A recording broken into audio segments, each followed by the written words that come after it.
This is Larix decidua Juliens Weeper. I've had people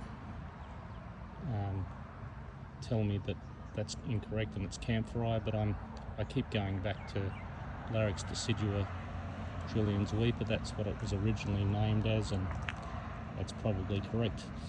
The habit of this is incredible. It's a completely weeping deciduous conifer, typical of the species, which is a tree, whereas this is a completely weeping form. I've got one at home that's grafted on a 3-metre standard, which is quite extraordinary. Lollipop, and was weeping all the way to the ground, but I've cut it back, given it a short back and sides, so I've got this weeping tuft up nearly 3 metres from the ground against the house, which is quite a nice effect. This one's obviously just grafted on a short standard, about 1.3 metres, and if you got one of the side branches and trained it up, they grow really fast. This branch here has sort of grown last season in one season, and you've got like 1 metre of growth. So if you put a stake on that and train it upright, you'll get a really fast growing plant. Train any of these weeping plants upright, they'll grow about 3 times as quick as they do if they're hanging down like this.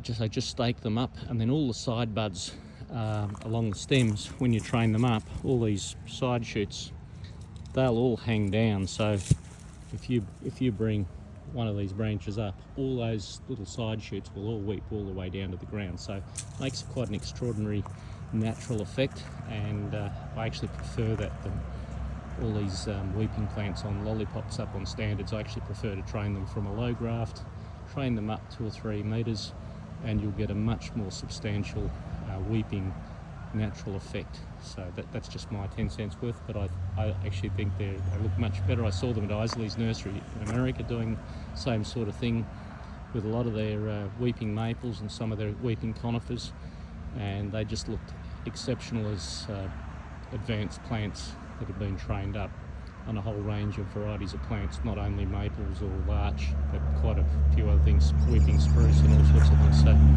well worth a thought, just to extend the range of variety that you can get out of an individual species. It's certainly well worth it. So Larix decidua Juliens Weeper, which Yamina rare plants imported into Australia back in the probably 70s now, I think it was, but I can't remember exactly, but certainly been in the country a long while, and well worth growing. Don't put them in hot northwest aspects, in hot dry locations.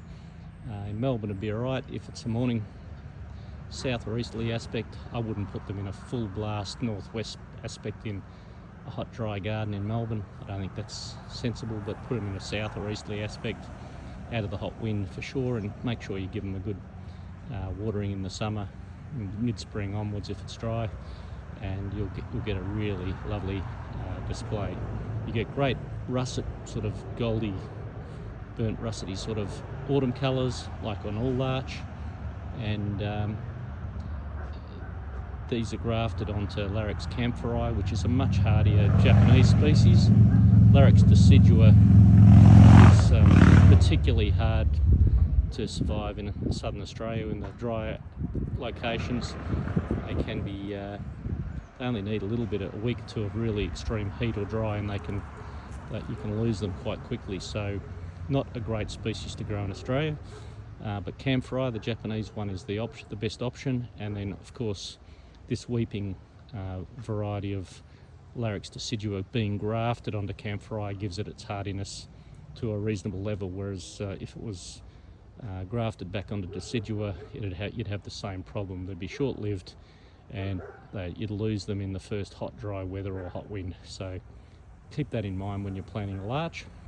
If you want the same look as a larch, but you've got a more difficult, dry, hotter aspect, you can try Pseudolarix amabilis, the golden larch. It's a much hardier plant, different genera, but it will give you fundamentally the same sort of effect as a tree-sized larch tree, with great russety gold autumn colours, as good as any larch, and certainly a lot hardier in southern Australia in any of our slightly drier areas. But once again, I still wouldn't put them in a completely arid region.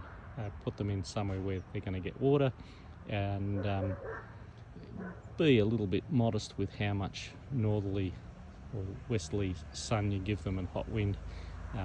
If you're getting further north or west of Melbourne and any of the drier, hotter regions around southern Australia, just be a little modest with how much heat you give them, because even though they're hardier than the larch, Larix do, they've got their limits as well.